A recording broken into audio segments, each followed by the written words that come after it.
আমাদের আজকের ক্লাসের টপিক হচ্ছে প্যারাফ্রেজ। প্যারাফ্রেজ বলতে আমরা যেটা বুঝি যে হচ্ছে একটা টেক্সট বা একটা প্যাসেজকে তার মিনিং ঠিক রেখে নিজের মতো করে লেখা। এটা বলতে বোঝায় হচ্ছে যে মনে করেন আমি ভাত খাই, এটার ইংলিশ হচ্ছে আই ইট রাইস। তো এটাকে আমি যদি প্যাসিভ ভয়েসে করি, rice is eaten by me, তো হইতেছে এটাকেই বলতেছে প্যারাফ্রেজ, যে একটা টেক্সটকে বা একটা প্যাসেজকে হচ্ছে নিজের মতো করে in my word or in my meaning. তো এটা লেখার কারণ কি? এটা লেখার কারণ হচ্ছে প্যারাফ্রেজ ইউজ করা হয় যে একটা কথার মানে বা হচ্ছে এলাবোরেট করা বা হচ্ছে ডিটেলস বা ক্ল্যারিফাই করা, যে এইভাবে বলছে কথাটা, তার মানে কি ওর কথাটাই আমি বলতেছি বাট এইভাবে বলছে কথাটা, মানে যে তার কথাটা আমি হচ্ছে প্যারাফ্রেজ করে বা হচ্ছে গোছায় ক্লিয়ার করে বলতেছি। তারপর হচ্ছে অনেক সময় একটা আইডিয়া বা একটা স্টেটমেন্টকে শর্ট করতে ইউজ করা হয়। তো অনেক সময় অ্যাবস্ট্রাক্ট আমরা রিসার্চে লিখি 250 পেজের, 250 ওয়ার্ডের অ্যাবস্ট্রাক্ট লিখতে আমার হচ্ছে অনেক কিছু আইডিয়া, পুরো পেপারটার আইডিয়া বা কিছু জিনিস বা টপিক কি নিয়ে কথা বলছে বা রেজাল্টস আমাকে সামারি করতে হয়, বাট এখানে মেইন আইডিয়া হচ্ছে ঠিক রেখে। আর আরেকটা হচ্ছে এটা ভোকাবুলারি বৃদ্ধি করার জন্য অনেক ইফেক্টিভ একটা মানে ওয়ে। তো তারপরের স্লাইডে আমরা চলে যাব। সো প্যারাফ্রেজিং ইম্পর্টেন্ট কেন? প্যারাফ্রেজিং ইম্পর্টেন্ট কারণ হইতেছে প্যারাফ্রেজিং ধারণাটা আসছে রিসার্চে প্ল্যাগারিজম থেকে। তো প্ল্যাগারিজম কি? প্ল্যাগারিজম হচ্ছে যে অন্য আরেকজনের কাজ বা আরেকজনের হচ্ছে রিসার্চ বা আরেকজনের হচ্ছে কোনো ইনফরমেশন বা কোনো কিছু আইডিয়া, তাকে ক্রেডিট ছাড়া আমি আমার গবেষণায় ইউজ করতেছি। তো একাডেমিক ওয়ার্ল্ডে এটা মানে হচ্ছে অনেক সিরিয়াস অফেন্স। এটার কারণে অনেক সময় আমি নিউজ দেখছি যে হচ্ছে অমুকের হচ্ছে মানে প্রফেসর থেকে অ্যাসোসিয়েট প্রফেসরে ডিমোশন দেওয়া হয়েছে, কারণ কি? প্লেগারিজমের অভিযোগে। তো এই ধরনের নিউজ আমি মাঝে মধ্যেই প্রথম আলো বা ডেইলি স্টারে দেখি। এই ব্যাপারটা হয় কেন? যে হচ্ছে কোনো না কোনো ভাবে প্যারাফ্রেজ করতে ভুল করছে বা হচ্ছে ঠিক মতো সাইটেশন করতে ভুল করছে বা হচ্ছে মানে ইচ্ছা করেও করতে পারে। প্ল্যাগারিজম ব্যাপারটা অনেক মানে হচ্ছে ডিটেলসে হচ্ছে বলা যায় যে প্ল্যাগারিজম অনেক প্রকার আছে। অনেকে হচ্ছে নিজের কাজ হচ্ছে ঠিক মতো মানে সাইটেশন করতে না পারলে বা হচ্ছে মনে করে যে হচ্ছে নিজের কাজই তো সাইটেশন করি কি হবে, আমি তো আমার থেকে চুরি করতে পারি না, বাট ঠিক মতো সাইটেশন না করলে সেটাও প্ল্যাগারিজমের আন্ডারে পড়ে। তো এটা হচ্ছে চৌর্যবৃত্তি বা হচ্ছে একটা সিরিয়াস অফেন্স। তো এর জন্য হচ্ছে প্যারাফ্রেজিং অনেক ইম্পর্টেন্ট। প্ল্যাগারিজম অ্যাভয়েড করার জন্য আমাকে প্যারাফ্রেজ করতে হবে। প্ল্যাগারিজমের জন্য ধরার জন্য অনেকগুলো সফটওয়্যার আছে। সবচেয়ে পপুলার হচ্ছে টার্নিটিন। তো হচ্ছে টার্নিটিনে কি হয়? টার্নিটিনে হচ্ছে সফটওয়্যারটা হচ্ছে যদি একটা ডকুমেন্ট আপলোড দেই, সেটা মানে হচ্ছে কত পার্সেন্ট হইতেছে আরেক জায়গা থেকে নেওয়া, সেটা হচ্ছে মানে বের করে। তো যেটা হচ্ছে ব্যাপারটা যে টার্নিটিন দেখে যে 4-5টা ওয়ার্ড বা 5-6টা ওয়ার্ড পর পর এক জায়গা থেকে নিস নাকি। তো আমি যদি হচ্ছে প্যারাফ্রেজ করি, প্যারাফ্রেজ করলে যে ব্যাপারটা হয় যে 4-5টা ওয়ার্ড পর পর থাকে না একই। তো এটা হচ্ছে খুবই ভালো একটা ওয়ে টার্নিটিন যেটা করে। এছাড়াও মানে প্যারাফ্রেজ ইম্পর্টেন্ট কারণ হচ্ছে মনে করেন অন্য পেপারটা আমি যে পেপার লিখতেছি সেই কনটেক্সট বা সেই সেন্সে লেখা হয় নাই। যেমন একজন খুলনার আরবানাইজেশন নিয়ে হচ্ছে কাজ করছে এবং দেখাইছে যে খুলনার লাস্ট 10 বছরে অনেক আরবানাইজড হইছে, অনেক কিছু অনেক ডেভেলপড হইছে এবং এর পিছের কারণটা হিসেবে পদ্মা সেতু হইতেছে মানে কারণ বলছে। এখন আমি এনভায়রনমেন্ট পলিউশন নিয়ে কাজ করব, তো আমার মানে যে কনটেক্সটে যে হইতেছে আমি আমার কনটেক্সটে এরকম লিখবো যে এনভায়রনমেন্ট পলিউশনের অন্যতম কারণ আরবানাইজেশন এবং খুলনাতে পদ্মা সেতু হওয়ার কারণে এই আরবানাইজেশনটা বৃদ্ধি পেয়েছে এবং সেই সাথে সাথে পলিউশন বৃদ্ধি পেয়েছে। আমার কনটেক্সট হচ্ছে এনভায়রনমেন্ট পলিউশন। আমি আরেকজনের পেপার থেকে নিচ্ছি, তার কনটেক্সট হচ্ছে খুলনার আরবানাইজেশন। তো প্যারাফ্রেজ করব এই কারণে যাতে আমার কনটেক্সটের সাথে মিল থাকে। এটা একটা ইম্পর্টেন্ট ব্যাপার যে কেন প্যারাফ্রেজিং ইম্পর্টেন্ট। তারপর কি কি স্টেপ ফলো করে আমি প্যারাফ্রেজ করতে পারি। প্রথম স্টেপ হচ্ছে আমাকে প্যাসেজটা ভালো মতো পড়তে হবে। তারপর হচ্ছে যে প্যাসেজের মেইন আইডিয়া কোনগুলো সেগুলো হচ্ছে ঠিক করতে হবে বা ডিটেক্ট করতে হবে যে এই টপিক বা এই কনসার্ন প্যাসেজটা এই বিষয় নিয়ে। তারপর হচ্ছে ইম্পর্টেন্ট ওয়ার্ড ফ্রেজ হচ্ছে হাইলাইট করতে হবে। তারপর আমার মতো করে আমি গোছায় নিব যে এই পয়েন্টটা মেক করে। তো হচ্ছে টাইটানিক নিয়ে যদি আমি একটা প্যাসেজ পড়ি, এটার মেইন আইডিয়া কি? টাইটানিক ছিল বিশ্বের অন্যতম হচ্ছে একটা বড় জাহাজ। টাইটানিককে সবাই ভাবছিল আনসিঙ্কেবল, মানে কখনো ডুববে না। তারপর হচ্ছে মজার ব্যাপার, টাইটানিক তার প্রথম যাত্রাতেই হচ্ছে মনে করেন ডুবে গেছে। এই তিনটা পয়েন্ট আমি বা এই পয়েন্টগুলো আমি হচ্ছে আমার মাথার মধ্যে নিয়ে নিলাম আমার মতো করে। তো তারপর আমি দেখি যে কি কি গাইডলাইন ফলো করে প্যারাফ্রেজ করা যায়। সেন্টেন্সের অর্ডার বা স্ট্রাকচার চেঞ্জ করে। Students seem to be under serious stress because they have so much homework. এটাকে কি আমি করতে পারি, since they have so much homework students seem to be under serious stress. তো হচ্ছে আমি জাস্ট হচ্ছে অর্ডার চেঞ্জ করছি। তারপর একটা কি, ফাইন্ড অ্যাপ্রোপ্রিয়েট সিনোনিম। তো সিনোনিম ব্যাপারটা হচ্ছে কি সমার্থক শব্দ। তো হচ্ছে প্যারাফ্রেজ করতে অনেক সময় ম্যাক্সিমাম সময় সমার্থক শব্দ লাগে, অনেক সময় অ্যান্টোনিমস লাগে।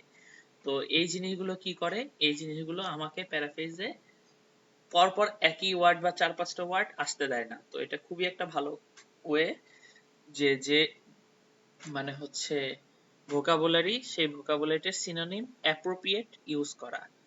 তো হইতেছে student seem to face serious pressure due to countless homework. তো এখানে হোমওয়ার্কের জায়গায় আমি অ্যাসাইনমেন্ট দিতে পারি, সিমের জায়গায় অ্যাপিয়ার, সিরিয়াসের জায়গায় সেভিয়ার, স্টুডেন্টের জায়গায় পিউপিল বা লার্নার দিতে পারি। তো দেখি এই লাইনটাকে আমরা কিভাবে হচ্ছে অ্যাপ্রোপ্রিয়েট সিনোনিম ইউজ করে চেঞ্জ করতে পারি। Learners appear to be under severe stress because they have so many assignments. So এইভাবে আমি হচ্ছে চেঞ্জ করতে পারি। তারপরেরটা যে change active voice to passive and vice versa. So students seems to be under serious stress because they have so much homework. As they are given too much assignments, students appear to be under a lot of pressure.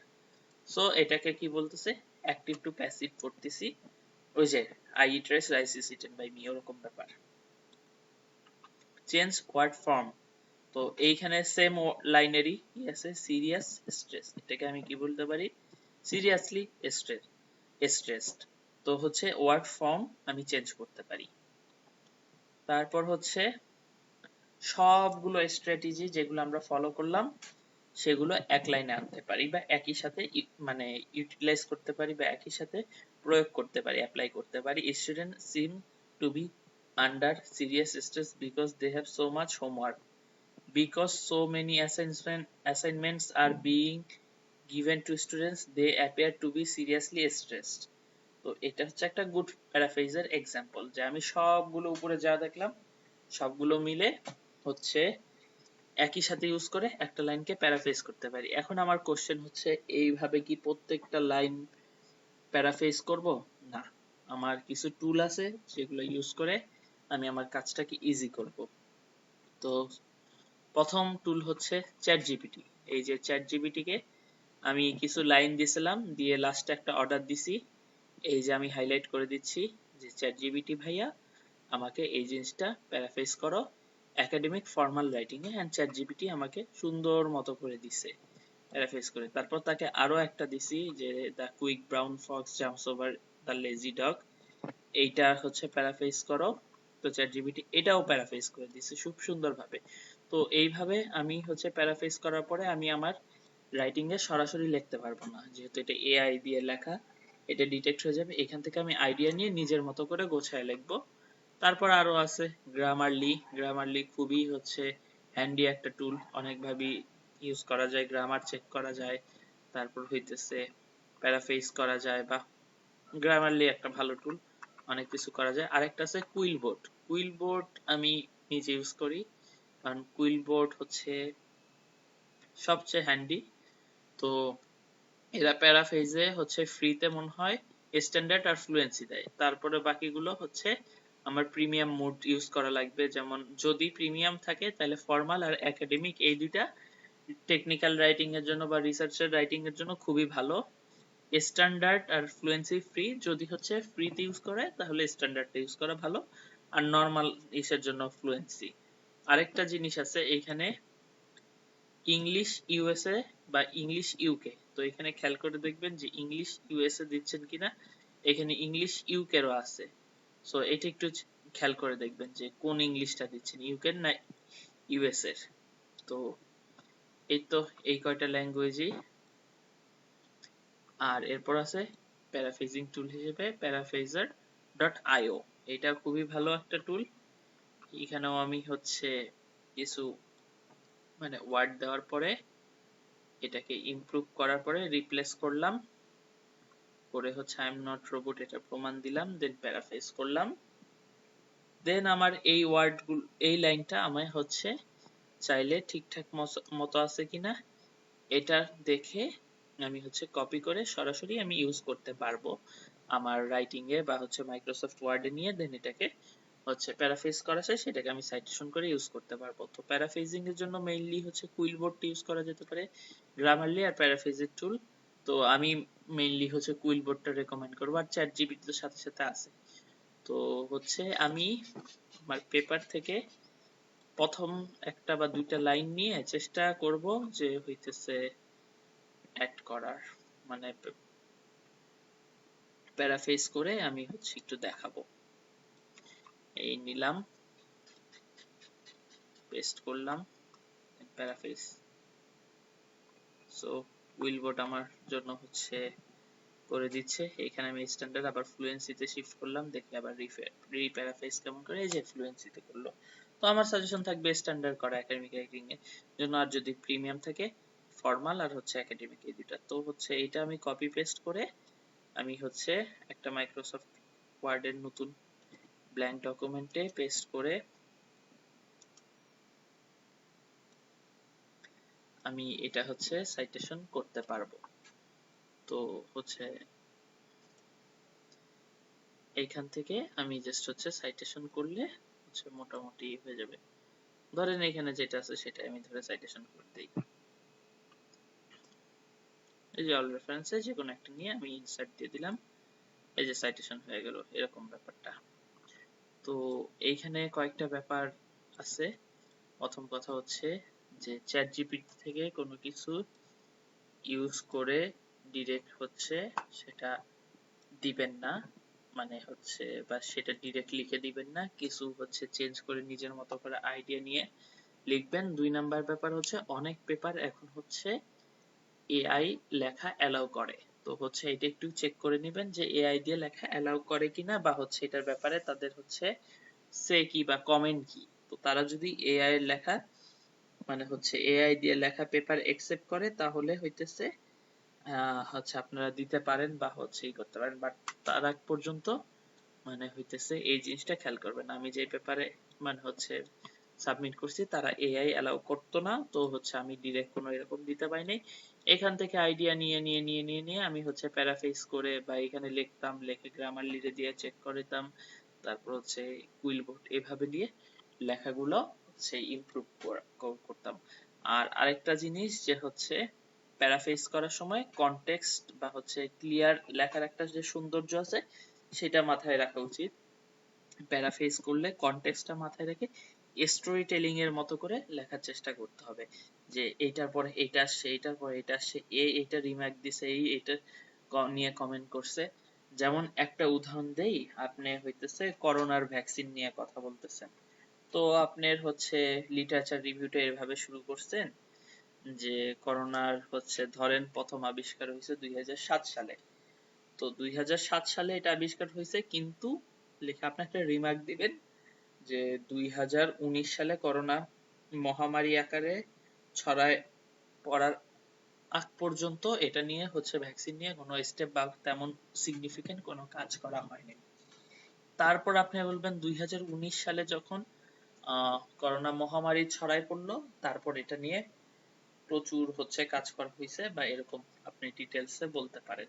তো এইখানে কি একটা জিনিস দেখেন, আপনি কনটেক্সটের সাথে আপনি সুন্দর মতো লেখা হচ্ছে লিখতেছেন, যেমন হচ্ছে সাল ওয়াইজ যে কত সালে কি হয়েছে এরকম করে আপনি একটা লিটারেচার রিভিউ করতে পারেন, বিভিন্ন পার্সপেক্টিভ অ্যাড করতে পারেন। তো জিনিস লেখার সৌন্দর্য মেনটেন করে স্টোরি টেলিং আকারে এই লিটারেচার রিভিউ বা টেকনিক্যাল রাইটিং গুলো লিখতে হয়। আজকের ক্লাস এখানেই, ধন্যবাদ সবাইকে।